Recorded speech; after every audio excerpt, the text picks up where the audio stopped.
Halo teman-teman, Assalamualaikum warahmatullahi wabarakatuh. Teman-teman, sesekali ya, aku bikin video nggak tentang anxiety atau GERD atau kesehatan mental yang lain ya. Aku mau berbagi pengalaman tentang sesar, melahirkan secara sesar eraks. Sebetulnya aku sempat kepikiran tuh sudah lama banget dari sebelum aku kena anxiety. Bahkan dari sebelum melahirkan aku udah kepikiran untuk berbagi pengalaman tentang sesar eraks itu melalui suatu video yang aku upload di YouTube. Tapi ternyata memang setelah melahirkan selama cuti hamil itu nggak semudah itu ya untuk bikin video. Kayaknya untuk ngurus badan sendiri sama ngurus bayi sama ngurus anak tuh kayaknya udah nyita waktu banget gitu.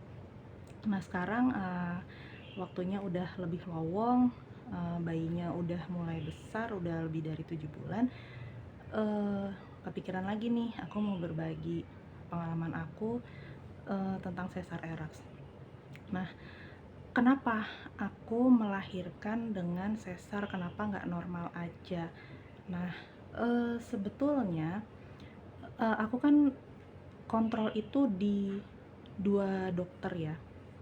Kedua-duanya dokter itu sebetulnya apa ya, masih ngasih semangat aku untuk bisa melahirkan normal gitu.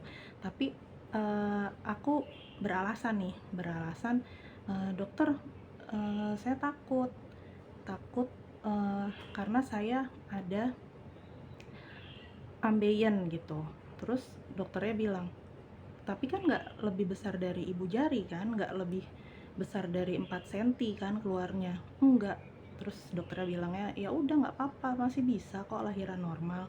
Terus saya beralasan lagi tuh, "Dokter, tapi kan umur saya udah di atas 35," gitu. Nggak apa-apa, nggak jadi alasan, masih bisa kok kalau nggak ada kendala-kendala untuk melahirkan normal. Kedua-duanya dokter itu bilang gitu ya. Padahal ya sebenarnya dari awal saya niatin, untuk melahirkan secara sesar itu karena sepele sih. Jadi waktu melahirkan anak pertama, saya lahiran normal nih. Nah, lahiran normal itu menurutku tuh mengerikan banget ketika mau eee, buang air kecil sama buang air besar. Nah, itu aja sih alasanku sesepele itu gitu. Tapi karena aku kepikiran juga kan, oh kali ini hamil yang ketiga ini umurku udah di atas 35 nih, takutnya berisiko gitu. Takut juga kayak, aduh nanti kalau misalnya harus ngeden lahiran normal gimana ya, kuat apa enggak gitu.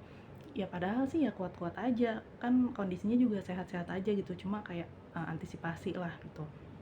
Jadi aku, beralasan 2 hal itu tuh sebenarnya itu bukan, faktor resiko yang, bisa bikin kita mutlak untuk melahirkan secara, sesar gitu ya. Nah, tapi qadarullahnya ketika usia kandungan aku itu, eee, 2 bulanan ya. Waktu USG itu udah terlihat nih teman-teman, ternyata, aku ada plasenta previa tuh, jadi si plasenta itu menghalangi, jalan lahir. Nah, itulah jadinya, oh ya udah Bu, kalau seperti itu, eee, lebih amannya sih melahirkannya secara sesar aja gitu. Terus udah mulai tuh tanya-tanya, karena kan ya memang sesar sesar itu kan, nggak murah ya teman-teman, tapi alhamdulillah bisa tercover dengan BPJS. Nah mulai dari situ cari-cari info gimana sih, ngurus-ngurusnya gitu, ternyata nggak susah, gampang, asalkan kita sudah punya, si BPJS itu ya. Bikin rujukan di fasilitas kesehatan pertama di Vaskes 1, terus nanti, eee, harus ada apa ya, alasan gitu, harus ada, eee, kendalanya apa, keluhannya apa, kenapa harus sampai, melahirkan secara sesar, yaitu karena aku ada plasenta previa gitu kan. Nah, udah satu rujukan itu bisa dipakai untuk 3 bulan kok, jadi kita bisa kontrol bolak-balik ke vaskes rujukan itu ya sebulan sekali kan, terus nanti di bulan ke-7 baru sebulan 2 kali gitu kontrolnya. Jadi nggak seribet itu kok ngurus-ngurusnya, bikin surat rujukannya aja selama hamil itu aku cuma 3 kali, karena kan dipakai sampai nanti melahirkan gitu kan. Nah, kalau dari administrasinya tuh seperti itu. Dan kalau dari prosesnya itu juga nggak semengerikan yang dibayangkan ya teman-teman. Eh, jadi sesar eraks itu kan memang eh, apa ya?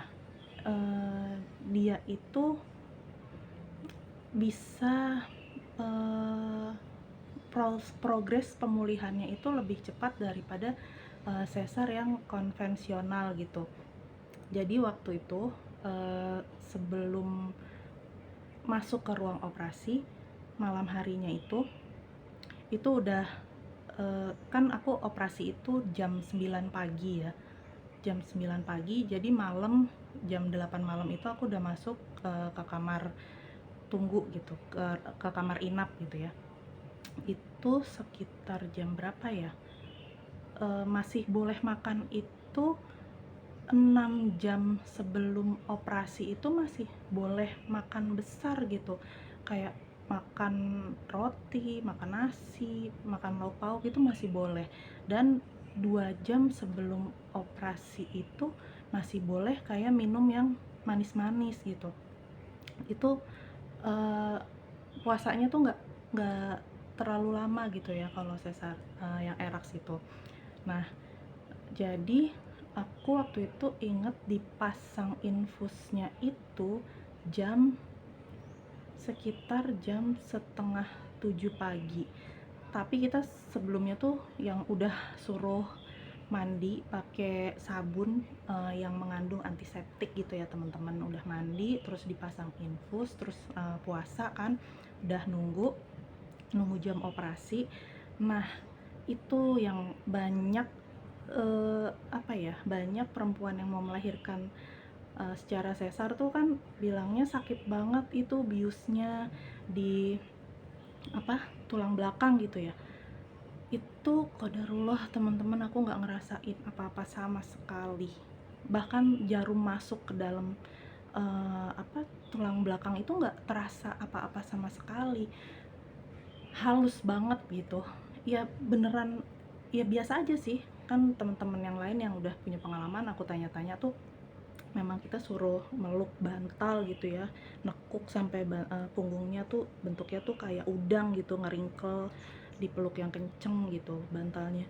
Cuma ya udah kayak gitu, aku nggak ngerasain apa-apa sama sekali gitu, enak banget, halus banget gitu.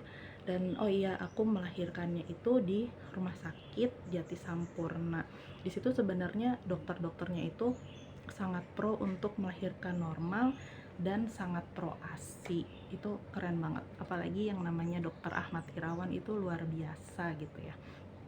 Nah udah, aku dibius, terus nggak lama itu sekitar berapa ya, sekitar 5 menitan mungkin ya, itu udah nggak kerasa kebas gitu deh badannya tuh, dari perut ke bawah tuh udah nggak ada rasanya gitu. Jadi ketika pisau operasi gunting itu mulai ngerobek perut itu terasa tapi nggak terasa perih gitu, terasa kayak uh, apa sih, kebal aja gitu. Nah udah nggak lama sih teman-teman, kayak prosesnya tuh aku jam 9 masuk, itu jam 9 lebih 14 itu bayiku udah keluar, udah nangis cenger-cenger kayak gitu. Udah secepat itu prosesnya. Terus ya dijahit lagi, babynya dimandiin, dibersihin gitu. Terus akunya udah dijahit-jahit. Ya cuman makan waktu sekitar sampai jam 9.50 tuh aku udah keluar dari ruang operasi menuju ruang pemulihan. Dan aku nggak ngerasain sama sekali yang namanya ada menggigil sehabis operasi, itu aku nggak ngerasain kok. Cuma dingin ya, dingin biasa gitu. Nah setelah itu nah ini bedanya dari sesar erak dan sesar konvensional. Kalau untuk sesar yang biasa, yang konvensional itu kan yang sering aku dengar gitu, itu dalam waktu 24 jam itu baru bisa mobilitas ya, bisa bergerak gitu. Nah kalau di sesar eraks ini dalam 3 jam pertama itu kita udah harus dituntut udah harus bisa miring ke kanan, miring ke kiri, dan 6 jam berikutnya udah harus bisa duduk, udah harus mulai bisa gerak ke kamar mandi sendiri gitu. Ya 6 jam itu juga udah dilepas itu kateter itu. Nah terus apa kita bisa langsung ketemu sama bayinya? Kalau nggak ada kendala apapun, bayinya sehat, ibunya sehat, kita bisa langsung ketemu. Aku langsung meluk bayi aku, keluar dari ruang pemulihan menuju ruang inap, itu bayiku udah di sebelahku gitu teman-teman. Nah terus untuk pemulihannya ya memang itu tadi secepat itu gitu. Jadi kayak apa sih, efek si obat bius itu cepet banget hilangnya, 1 jaman. Jadi aku keluar ke ruang pemulihan itu kan jam 9:50. Nah sekitar jam 11 itu aku udah bales WA, wah banyak banget, udah ngobrol sama temen-temen gitu di chat WA. Dan 1 jam kemudian itu ya sekitar jam 11-an itu udah hilang rasa apa ya, rasa kebasnya itu udah hilang. Kaki itu udah bisa diangkat gitu pelan-pelan, kaki kanan kiri diangkat gitu. Memang kalau kalau rasa sakit, perih, nyut-nyutan itu sih aku pikir memang semua semua luka operasi pasti begitu ya rasanya gitu. Nah begitu sudah di ruang inap itu kan ya udah hanya aku, bayiku sama keluarga kayak gitu. Ya udah kita udah bisa, ya udah bisa makan, udah bisa ngobrol, tapi memang untuk buang air kecil masih pakai kateter gitu ya. Nah itu ya benar ada suster visit gitu, udah miring belum bu gitu, udah berapa lama operasinya, berapa jam yang lalu gitu, udah bisa miring kanan kiri. Nah memang berat sih teman-teman, tapi emang harus dicoba gitu ya, harus ya sedikit dipaksa gitu, karena itu emang ngaruh banget kalau kita nggak bergerak gitu. Kalau kita maunya tiduran terus, malah memang bener mobilitas kita nantinya malah jadi lambat, badan jadi kaku-kaku gitu. Bahkan aku tuh kayak yang teman-temanku sampai hah yang bener gitu ya. Jadi aku uh, hari berikutnya tuh aku yang udah ke kamar mandi dan buang air besar juga lancar, itu tuh temanku yang hah beneran mbak gitu, karena banyak dari temanku yang sesar itu kayak ada kendala di buang air besar gitu. Jadi mereka ada beberapa hari itu kayak sembelit gitu. Nah, kalau aku alhamdulillah nggak ngerasain, cuma aku ngerasain apa ya istilahnya ya, kalau nggak salah sih postpartum sweat atau apa gitu. Jadi aku yang keluar keringetnya tuh banyak banget. Sekitar habis asar itu aku operasi pagi jam 9, nah sorenya itu habis asar, wah keringatku tuh ngucur banget teman-teman, kayak kayak habis olahraga lari muterin lapangan gitu.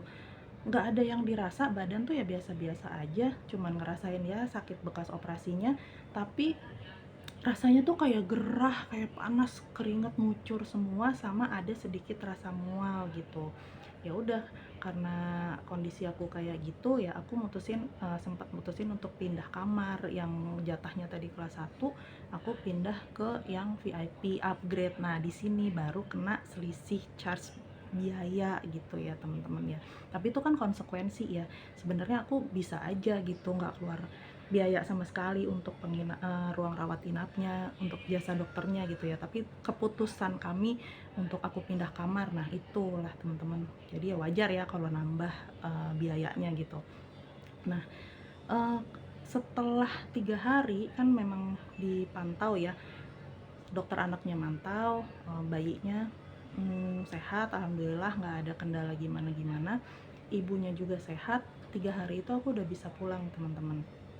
Kalau untuk ASI untuk bayi itu memang aku lama sih keluarnya, waktu itu sekitar 4 hari itu baru bisa keluar normal gitu ya. Nah, rumah sakit Jati Sampurna ini kan sangat pro ASI gitu. Di hari kedua bayiku lahir itu eh ASIku kan belum keluar. Nah, dia tuh mulai tuh nangis-nangis gitu. Jadi keluarnya tuh cuma kayak setetes-tetes kayak kolostrum-kolostrumnya gitu ya. Dan dia tuh mulai nangis-nangis gitu. Aduh, gimana ya, kasihan gitu. Lama-lama kitanya nggak tega gitu ya. Aku sama suamiku nggak tega, ya udah deh kita coba aja konsul ke dokter, boleh nggak ngasih sufor gitu. Ternyata sesusah itu ya teman-teman. Di situ tuh sampai harus tanda tangan surat pernyataan untuk memberikan susu formula ke si bayi gitu. Ya gila sih, masya Allah banget segitunya menghargai perjuangan seorang ibu untuk ngasih ASI gitu. Jadi kayak yang kalau bisa ibunya yang disupport gitu biar ASInya tuh cepet keluar gitu, bukannya langsung si bayi ini nih udah nangis terus nih minta ASI, bukan langsung dijejelin sufor gitu ya. Emang keren banget sih, sekali lagi ya, Rumah Sakit Jati Sampurna itu ya. Aku nggak di, ya Allah, bener-bener nggak di endorse dan nggak, gimana ya, aku nggak, cuma kenal satu, dua dokter dan tenaga medis aja sih di sana gitu. Nah, sampai mana tadi? Oh iya, terus kan aku pulang pulang ke rumah 3 hari tuh, aku udah pulang ke rumah karena nggak ada kondisi yang gimana-gimana ya, alhamdulillah sehat semua. Dan dalam waktu 1 minggu lebih sih, sekitar 10 hari itu memang mobilitas tuh masih susah ya teman-teman ya. Masih kayak yang mau dari tidur ke duduk itu susah banget, dari duduk ke berdiri juga susah banget. Ya memang nyamannya kalau untuk kloset itu setelah melahirkan sesar itu, klosetnya kloset yang duduk gitu. Terus juga untuk bisa pakai celana itu aku di 2 minggu, tapi setelah 2 minggu itu bener-bener aku udah bisa normal, udah bisa mandiin bayi, udah bisa pakai celana jeans gitu, udah bisa jalan agak jauh mondar-mandir kemana-mana gitu ya. Tapi kalau untuk setelah habis melahirkan sesar itu, uh, memang disarankan untuk tidak mengangkat beban yang berat-berat. Segimana gitu berat maksimalnya, yang pernah aku baca itu ya maksimalnya seberat si bayi itu gitu. Lebih dari itu diusahakan jangan gitu ya teman-teman. Atau kalau misalnya emang harus terpaksa banget ya jangan diangkat lah, didorong-dorong aja atau pakai bantuan kaki gitu ya teman-teman. Kalau untuk kontrolnya, nah di sekitar di 2 minggu itu akunya kontrol kontrol jahitan gitu. Dan cabut benang sih, tapi itu kan nggak sakit teman-teman, ya cuman rasa kayak celekit sedikit gitu ya. Terus nah ini ternyata aku tuh ada bakat keloid ya, jadi ya udah gitu, memang ada timbul keloid yang lumayan panjang ya, sepanjang lubang untuk jahitan sesar itu gitu.